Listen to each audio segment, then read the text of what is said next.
आज हम बात करेंगे कि बाहर का माहौल कैसा होना चाहिए। कई बार हमें लगता है कि बस अंदर का माहौल अच्छा हो बेबी के लिए तो ठीक है, लेकिन ऐसा नहीं है। बाहर के माहौल का भी बहुत फ़र्क पड़ता है बेबी पे। तो आपको बहुत अच्छा इन्वायरमेंट देना है बेबी को, तो उसके लिए कुछ चीज़ों को ध्यान में रखना है। जैसे कि आपका एक रूटीन जो है ना, आपको ध्यान रखना है। फ्रेश एयर बहुत इम्पॉर्टेंट है। अब फ्रेश एयर की बात करें, अगर फ्रेश एयर की बात करें तो early morning walk is very important, क्योंकि ट्रैफिक स्टार्ट होने से पहले तक जो है ना एयर क्लीन होती है और रात भर ट्रैफिक शांत रहता है, तो जो पोल्यूशन है वो बैठ जाता है, उतना नहीं होता एयर में।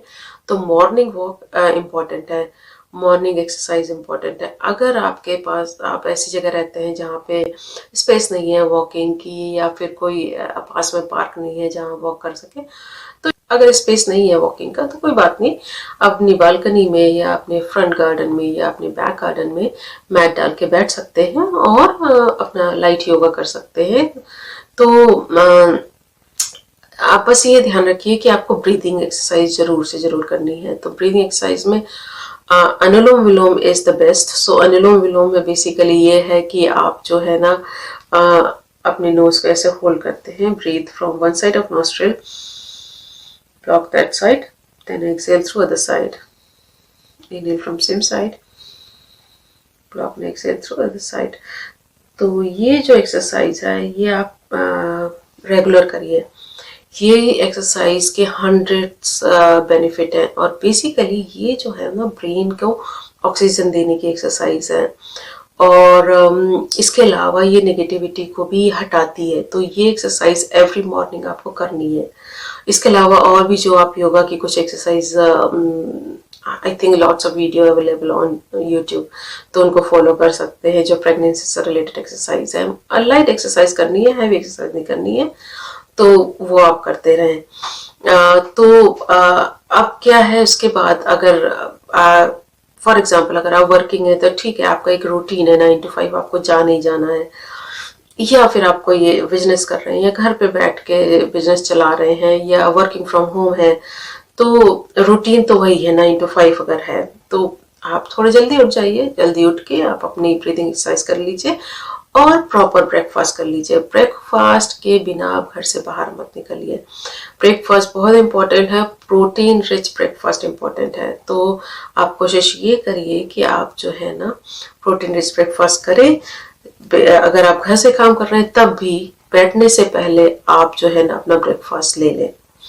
और इसके अलावा अगर आप बाहर जा रहे हैं और कोशिश ये करिए कि आप एवरी 2 आवर्स में कुछ कुछ खाते रहें। तो उसके लिए सजेशन ये है कि आप जो है ना नट्स का एक बॉक्स बना लें, नट्स को रोस्ट कर लें और सारे नट्स को एक्चुअली रोस्ट करके आप खा सकते हैं, जैसे कि आलमंड हो गया, कैशे हो गया एंड आपका पीनट्स हो गए। तो उनको सबको, सारे नट्स को मिक्स करके एक बॉक्स बना लीजिए, या फिर आपको जो जो पसंद है नट्स उनको मिक्स करके एक बॉक्स बना लीजिए, उसको लेते रहिए। दूसरा ये है कि आप एक फ्रूट सैलेड बना के रख लीजिए, और ये ही आपको घर पे भी करना है। अगर आप बिजनेस रन कर रहे हैं या फिर घर से काम कर रहे हैं तो आपको ये मेंटेन करना है। आपको बीच में जो है ना ब्रेक लेना ही लेना है। तो अगर आप 9 to 5 काम कर रहे हैं तो आप ये सोच लीजिए कि 9 बजे आपने स्टार्ट किया, 11 बजे आप स्मॉल ब्रेक ले लीजिए 15 मिनट का। लेग स्ट्रेच करिए, खड़े होइए, थोड़ा सा वॉक करिए, अगर थोड़ी स्ट्रेचिंग कर सकते हैं वो करिए, ठीक है। उसके बाद अपना जो है ना थोड़े से नट्स खा लीजिए या फ्रूट सैलेड खा लीजिए, कोई भी फ्रूट खा लीजिए। इसके अलावा 1 बजे आपका लंच हो जाएगा, आप प्रॉपर मील करिए, उसमें बैलेंस डाइट खाइए। उसके अलावा फिर आप 3 बजे एक ब्रेक ले सकते हैं, 3 बजे अगेन 15 मिनट का ब्रेक ले सकते हैं। तो उसमें भी आप वही नट्स या फ्रूट्स जो भी आपका मन हो वो खा लें। फ्राइड चीज़ों को अवॉइड करिए, फ्राइड चीज़ों को जितना ज़्यादा अवॉइड कर सकते हैं अवॉइड करिए, क्योंकि ये करिए कि हेल्दी फूड खाएं, तो फ्राइड चीज़ों को जितना अवॉइड कर सकते हैं करिए। दूसरा क्या है कि आप 5 पे आपका फिनिश हो जाता है जॉब, तो आप घर जाते हैं। कई लोगों को कम्यूट में बहुत टाइम लगता है, तो घर पहुंचने में 1-2 घंटा लगता है। तो आप कोशिश ये करिए कि उस बीच में आप जो है ना, अगर आपको भूख लग रही है तो 5 बजे भी कुछ खा लें और खा के ही निकले ऑफिस से, या फिर जो भी अगर इजी वे है आपको, जैसे भी आप खा सकते हैं। तो कोशिश ये करिए अगर आपको 1-2 घंटे रास्ते में लगने वाले हैं तो आप 5 बजे खा के ही निकलिए कुछ। इसके अलावा अगर आपको मेट्रो से जाते हैं, ट्रेन से जाते हैं, या किसी तरह से कम्यूट करते हैं और आपको लगता है कि अभी 1-2 घंटा है, तो उस दौरान instead of scrolling on social media better है कि कोई ऑडियो बुक सुन लें, प्रेगनेंसी से रिलेटेड कोई बुक सुन ले, या फिर बेबी के डेवलपमेंट से रिलेटेड। तो अपने आप को खुद ही अवेयर करें और उसके बारे में जानकारी इकट्ठा करें जो आपको आगे काम आ सकती है। इसके अलावा आप लाइट म्यूजिक भी सुन सकते हैं, तो जस्ट टू रिलैक्स योरसेल्फ जो उस टाइम है ना, ताकि आप घर पहुंचे तो आपका माइंड थोड़ा रिलैक्स हो, तो आप आगे का फिर जो है ना रूटीन बना सके। तो जैसे ये पूरे दिन का रूटीन हो गया, इसी के साथ साथ रात का रूटीन भी बहुत बहुत इम्पोर्टेंट है। तो अगर आपको जल्दी उठना है तो डेफिनेटली आपको जल्दी सोना है। 8 to 10 आवर्स स्लीप्स वेरी इंपॉर्टेंट। तो जैसे फॉर एग्जांपल आप ऐसे 9 to 5 वर्क कर रहे हैं, तो आपको दिन में तो टाइम मिलेगा नहीं लेटने का, तो आप अपने 10 आवर्स की स्लीप को पूरा करें रात में। तो जल्दी सोएंगे तो आपकी 10 आवर की नींद पूरी होगी। अगर आप घर में रहते हैं और आपको टाइम मिल जाता है दिन में नैप लेने का, तो आप 1 घंटा दिन में सो सकते हैं और रात में 8 से 9 घंटे सो सकते हैं। तो वैसे मैनेज कर, लेकिन कोशिश करिए कि 8 से कम, इवन 8.5 से कम जो है ना आवर्स की स्लीप नहीं होनी चाहिए। तो ये बहुत इंपॉर्टेंट है। और आप ये सोचिए ना, इनडायरेक्टली आप एक रूटीन बना रहे हैं उस बच्चे के लिए। बच्चा जो है ना 3 महीने के बाद से चीजें को फील करने लगता है, टच को फील करने लगता है। तो जो है ना, आप बच्चे को भी प्रिपेयर कर रहे हैं एक रूटीन में लाने के लिए कि भाई ये टाइम ये होता है और इस टाइम पे हम बेड पे जाते हैं और हम सो जाते हैं। जब मैं प्रेग्नेंट थी तो मैंने एक रूटीन अपनाया था कि मैं सोने से पहले जो है ना एक लाइट म्यूजिक, इंस्ट्रूमेंटल म्यूजिक चला देती थी। ये मेरा डेली का था। तो मैं कभी भी बहुत डार्क पिच में नहीं सोती थी। तो जो है ना जस्ट बेड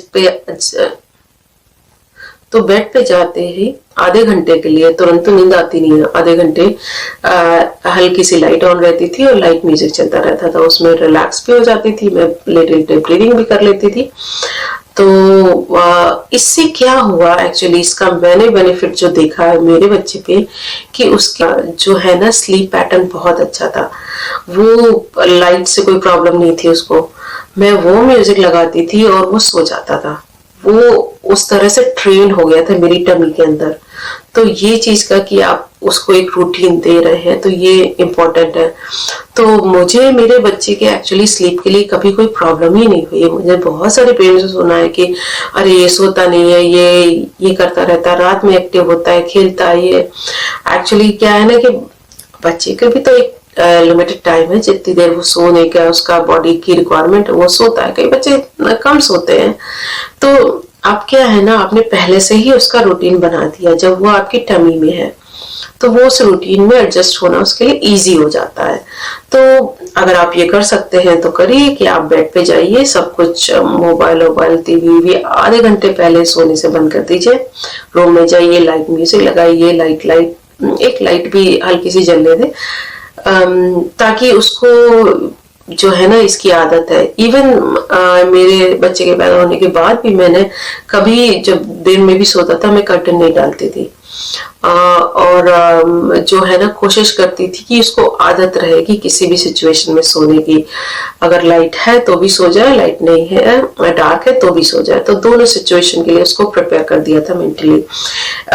ये जो है ना रूटीन मैंने अपने लिए भी फॉलो किया जब मैं प्रेग्नेंट थी। इसके बाद वो उसके होने के बाद से भी फॉलो किया पूरा टाइम। और मुझे मैं मतलब कि ये मैं इसलिए कॉन्फिडेंस से कह सकती हूँ कि आफ्टर आई थिंक 5 मंथ वो रेगुलरली अपना टाइम पे सोने लग गया। रात में नहीं जगता था और मुझे कोई भी परेशानी नहीं होती थी रात में, तो वो भी प्रॉपर स्लीप ले रहा था और मैं भी प्रॉपर स्लीप ले रही थी, तो ये एक बेनिफिट हो गया। दूसरा क्या है कि बच्चे जो है ना फील करने लगते हैं, जैसे मैंने बताया 3 मंथ्स के बाद, तो बाहर का माहौल, स्ट्रेस को अवॉइड करना है, स्ट्रेस बिल्कुल भी नहीं लेना है, चाहे कोई भी सिचुएशन हो। अगर आप स्ट्रेसफुल सिचुएशन में है तो जस्ट फोकस करिए ब्रीदिंग पे। 6 to 7 एक मैं कोड बता देती हूँ। ये कोड आप ये समझ लीजिए कि एक ब्रीदिंग का कोड है। तो आप अपना जो है काउंट करिए हेड में, breathe in to 6, hold for 2 and exhale to 7। तो 6 to 7 जो है ना, जब आप इस तरह से फोकस होके ब्रीदिंग करते हैं तो ब्रेन को बहुत जल्दी रिलैक्स करता है और जो भी एंगर है उस सबको एक्चुअली रिमूव कर देता है। तो 6 to 7, तो 6 काउंट करते हुए आपको ब्रीद लेना है, 2 पे होल्ड करना है, उसके बाद 7 पे धीरे धीरे ब्रीद आउट करना है। लेकिन आप चाहे तो नंबर बढ़ा भी सकते हैं, 7 4 8 कर सकते हैं या फिर 8 4 10 कर सकते हैं, डिपेंड ऑन यू। तो ये आप कर सकते हैं स्ट्रेस रिमूव करने के लिए। दूसरा, कई बार ये होता है हम मदर के बारे में तो बात करते हैं लेकिन फादर के बारे में बात नहीं करते हैं। लेकिन फादर का जो इन्वॉल्वमेंट है वो बहुत बहुत इम्पोर्टेंट है। फादर मेंटली इमोशनली सपोर्ट तो देता है मदर को, लेकिन क्या होता है बच्चे जो है ना बाहर की बातें भी सुन रहे होते हैं। हाँ, बेशक वो उसको समझ नहीं पाते कि क्या हो रहा है, लेकिन वो जो है ना साउंड को आइडेंटिफाई करने लगते हैं टमी में ही। तो अगर फादर जो है ना मदर के साथ ही बेड पे हाफ एन आवर पहले चला जाए और वो भी उस टाइम अगर लाइट म्यूजिक चल रही है और वो एक स्टोरी मदर के लिए पढ़े या कुछ भी स्टोरी आपस में बात करें, डिस्कस करें कुछ भी, तो जैसा भी आप बच्चे को परवरिश देना चाहते हैं आपकी उसकी शुरुआत आपको अपनी प्रेगनेंसी से ही करनी होगी। तो अगर आप चाहते हैं कि फादर चाहते हैं कि वो आपकी आवाज को भी रिकॉग्नाइज करे, तो ये रूटीन आपको बनाना पड़ेगा। आप जाइए बेड पे और एक स्टोरी पढ़िए, कोई भी स्टोरी पढ़े, वो उसको सेंस नहीं बनाती, वो सब सिर्फ साउंड रिकॉग्निशन के लिए है। ये होगी कि अर्जुन चक्रव्यूह के बारे में बता रहे थे और अभिमन्यु ने सुन लिया था और वो चक्रव्यूह में एंटर तो हो गए लेकिन चक्रव्यूह से बाहर नहीं आ पाए क्योंकि उस टाइम पे उनकी मदर सो गई थी, तो उन्हें पता नहीं था कि चक्रव्यूह से बाहर कैसे आना है। तो आपको पता है, तो इनडायरेक्टली आप देखो ना हम कितना अच्छा मैसेज है उसमें कि फादर का इन्वॉल्वमेंट इतना इम्पोर्टेंट है कि फादर जो है ना जो भी बताता है वो बच्चा सुनता है, या मदर जो भी बोलती है वो बच्चा सुनता है, उसको जो है ना वो उसके ब्रेन में एक्चुअली कहीं ना कहीं जाता है। तो अगर हम अपनी मैथोलॉजी के हिसाब से जाएं तो डेफिनेटली फादर का बहुत बड़ा रोल है। तो जो भी फादर है सिर्फ कोशिश ये करें कि भाई आप हेल्प करें अपनी वाइफ के, घर के काम में भी हेल्प करें, इमोशनली मेंटली भी हेल्प करें, और इसके अलावा बच्चे के रूटीन बनाने में सिर्फ मदर का रोल नहीं है, तो फादर का भी रोल है, तो उसमें भी आप इन्वॉल्व हो। तो ये आगे जाके दोनों को ही फायदा करेगा।